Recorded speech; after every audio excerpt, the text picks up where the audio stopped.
ವೀರಚಂದ್ರಹಾಸ music ಮಾಂತ್ರಿಕ ರವಿ ಬಸ್ರೂರ್ ಅವರು ನಮ್ಮ ನಾಡಿನ ಯಕ್ಷಗಾನ ಕಲೆಯ ಕಥೆಯನ್ನ ಸಿನಿಮಾ ಆಗಿ ತೆರೆ ಮೇಲೆ ತಂದಿದ್ದಾರೆ. ಈ ಸಿನಿಮಾದಲ್ಲಿ ಡಾಕ್ಟರ್ ಶಿವರಾಜ್ ಕುಮಾರ್, ಚಂದನ್ ಶೆಟ್ಟಿ, ಗರುಡ ರಾಮ್ ಅವರು ಮುಖ್ಯ ಪಾತ್ರದಲ್ಲಿ ಕಾಣಿಸಿಕೊಂಡಿದ್ದಾರೆ. ಹಾಗಿದ್ರೆ ರವಿ ಬಸ್ರೂರ್ ಅವರ ಈ ವಿಭಿನ್ನ ಪ್ರಯತ್ನದ ಸಿನಿಮಾ ಹೇಗಿದೆ, ಸಿನಿಮಾದಲ್ಲಿ ನನಗೆ ಏನೆಲ್ಲ ಇಷ್ಟ ಆಯಿತು, ಏನೆಲ್ಲ ಕಷ್ಟ ಆಯಿತು, ಎಲ್ಲವನ್ನೂ ಡೀಟೇಲ್ ಆಗಿ ಮಾತಾಡುವ. ಅದಕ್ಕೂ ಮುಂಚೆ ಚಾನಲ್ಗೆ ಹೊಸಬರಾಗಿದ್ದರೆ ಚಾನಲನ್ನು ಸಬ್ಸ್ಕ್ರೈಬ್ ಮಾಡಿಕೊಂಡು ವಿಡಿಯೋ ಇಷ್ಟ ಆದರೆ ಒಂದು ಲೈಕ್ ಕೊಟ್ಟು ವಿಡಿಯೋನ ಕಂಪ್ಲೀಟ್ ಆಗಿ ನೋಡಿ. ಇಲ್ಲಿಂದ ಸ್ಟೋರಿ ಲೈನ್ ಕಡೆಗೆ ಬಂದರೆ, ಕುಳಿಂದ ಅನ್ನೋ ಒಬ್ಬ ಕುಂದಲ ರಾಜ್ಯ ಸಂಸ್ಥಾನದ ಸಾಮಂತನಿಗೆ ಕಾಡಲ್ಲಿ ಒಬ್ಬ ಚಿಕ್ಕ ಹುಡುಗ ಸಿಗ್ತಾನೆ ಆ್ಯಂಡ್ ಅವನೇ ಚಂದ್ರಹಾಸ.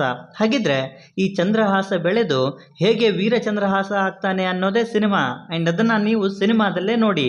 ಇಲ್ಲಿ ನನಗೆ ಇಷ್ಟ ಆಗಿದ್ದು ಅಂದರೆ ಯಕ್ಷಗಾನವನ್ನು ಸಿನಿಮಾ ಆಗಿ ತೋರಿಸ್ಬೇಕು ಅನ್ನೋ ಥಾಟ್ ಆ್ಯಂಡ್ ಅದರ ಎಕ್ಸಿಕ್ಯೂಷನ್. ಲಿಟ್ರಲಿ ಆ ಐಡಿಯಾನೇ ಯುನೀಕ್ ಆಗಿತ್ತು ಮತ್ತು ಅದನ್ನು ಅಷ್ಟೇ ಪ್ಯಾಸಿನೇಟ್ ಆಗಿ ಎಕ್ಸಿಕ್ಯೂಟ್ ಮಾಡಿದ್ದಾರೆ ರವಿ ಬಸ್ರೂರ್. ಆಬ್ವಿಯಸ್ಲಿ ಯಕ್ಷಗಾನದ ಬಗ್ಗೆ ಗೊತ್ತಿಲ್ಲದೆ ಇರೋರಿಗೆ ಇದು ಸ್ವಲ್ಪ ಕಷ್ಟ ಆಗ್ಬೋದು, ಬಟ್ ಅದರ ಬಗ್ಗೆ ಗೊತ್ತಿರೋರಿಗೆ ಇದು ಥಿಯೇಟ್ರಲ್ಲಿ ಒಂದೊಳ್ಳೆ ಎಕ್ಸ್ಪೀರಿಯನ್ಸ್ ಅಂತೂ ಕೊಡುತ್ತೆ. ಅದರಲ್ಲೂ ಇಂಟರ್ವಲ್ ಸೀಕ್ವೆನ್ಸ್ ಮಾತ್ರ ಮೈ ಜೂಮ್ ಆಗೋ ಹಾಗೆ ಮಾಡುತ್ತೆ.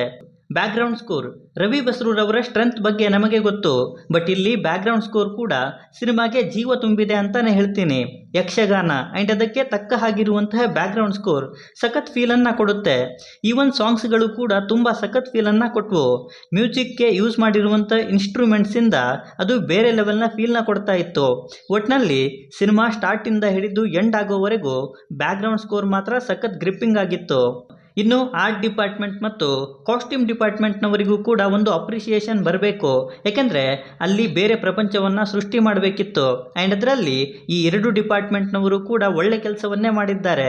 VFX ಮತ್ತು CG ವರ್ಕ್ ಕೂಡ ಚೆನ್ನಾಗಿತ್ತು. ಅದರ ಬಗ್ಗೆ ಕೆಲವೊಂದು ಕಡೆ ಕಂಪ್ಲೇಂಟ್ಸ್ ಕೂಡ ಇದ್ದಾವೆ, ಬಟ್ ಇದನ್ನು ಬಿಟ್ಟರೂ ಕೂಡ ಇದು ಮೈಥಾಲಜಿ ಸಿನಿಮಾ, ಅದರಲ್ಲೂ ಬೇರೆ ಒಂದು ಪ್ರಪಂಚನೇ ಸೃಷ್ಟಿ ಮಾಡಿದ್ರು.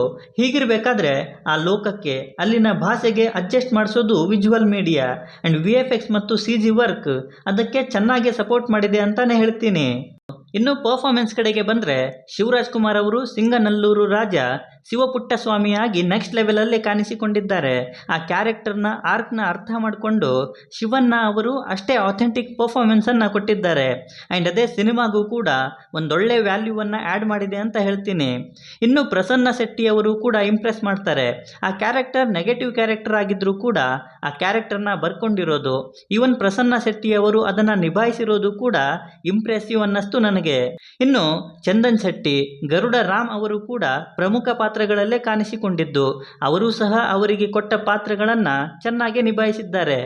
ಡ್ರಾಮಾಟಿಕ್ ಸೀಕ್ವೆನ್ಸಸ್, ಹೌದು ಮೈಥಾಲಜಿ ಸಿನಿಮಾ, ಅದರಲ್ಲೂ ನಮ್ಮ ಸಂಸ್ಕೃತಿಯನ್ನು ಪ್ರೆಸೆಂಟ್ ಮಾಡ್ತಿದ್ದೀವಿ ಅಂದಾಗ ಅದನ್ನು ತುಂಬಾ ಓವರ್ ಆಗಿ ತೋರ್ಸೋಕ್ಕಾಗಲ್ಲ. ಈವನ್ ಯಕ್ಷಗಾನ, ಅವರ ಡೈಲಾಗ್ಸ್ ಎಲ್ಲವೂ ಕೂಡ ಡ್ರಾಮ್ಯಾಟಿಕ್ ಆಗಿರುತ್ತೆ, ಬಟ್ ಅದು ಸಿನಿಮಾ ಅಂತ ನೋಡೋರ ಎಕ್ಸ್ಪೀರಿಯನ್ಸ್ನ ಸ್ವಲ್ಪ ಹಾಳು ಮಾಡುತ್ತೆ. ಎಂಡ್ ಪಾಯಿಂಟ್, ಪಾರ್ಟ್ 2ಗಳ ಎಕ್ಸ್ಪೆಕ್ಟೇಷನ್ಸ್ ಬೇಕು, ಬಟ್ ಅದಕ್ಕೆ ಸ್ಟ್ರಾಂಗ್ ಪಾಯಿಂಟ್ ಕೂಡ ತುಂಬಾ ಇಂಪಾರ್ಟೆಂಟ್ ಆ್ಯಂಡ್ ಆ ವಿಚಾರದಲ್ಲಿ ಇಲ್ಲಿನ ಎಂಡ್ ಪಾಯಿಂಟ್ ನನ್ನನ್ನು ಸ್ಯಾಟಿಸ್ಫೈ ಮಾಡಿಲ್ಲ. ಸೊ ಓವರಾಲ್ ಆಗಿ ಇದೊಂದು ಅಬೋವ್ ಅವರೇಜ್ ಸಿನಿಮಾ. ನಮ್ಮ ನಾಡಿನ ಕಲೆ ಯಕ್ಷಗಾನವನ್ನು ಸಿನಿಮಾ ಆಗಿ ಎಕ್ಸ್ಪೀರಿಯನ್ಸ್ ಮಾಡಬೇಕು, ಶಿವಣ್ಣ ಅವರ ವಿಭಿನ್ನ ಪಾತ್ರವನ್ನು ನೋಡಬೇಕು ಅಂದ್ಕೊಳ್ಳೋರು ನೀವಾಗಿದ್ದರೆ ಫ್ಯಾಮಿಲಿ ಸಮೇತ ಹೋಗಿ ಈ ಸಿನಿಮಾನ ನೋಡ್ಬೋದು. ಇನ್ನು ಆಲ್ರೆಡಿ ನಿಮ್ಮಲ್ಲಿ ಯಾರಾದರೂ ಈ ಸಿನಿಮಾನ ನೋಡಿದರೆ ನಿಮ್ಮ ಒಪಿನಿಯನ್ ಏನೇ ಇದ್ದರೂ ಕೆಳಗೆ ಕಮೆಂಟ್ ಮಾಡಿ ತಿಳಿಸಿ, ಖಂಡಿತ ಟೈಮ್ ಕೊಟ್ಟು ಓದ್ತೀನಿ. ಬಾಕಿ ವಿಡಿಯೋದಲ್ಲೇನಾದರೂ ಇಷ್ಟ ಆಗಿದ್ದರೆ ದಯವಿಟ್ಟು ಚಾನಲನ್ನು ಸಬ್ಸ್ಕ್ರೈಬ್ ಮಾಡಿಕೊಂಡು ಸಪೋರ್ಟ್ ಮಾಡಿ. ಕೊನೆಯಲ್ಲಿ ಸಿಗ್ತಾ ಇರೋಣ.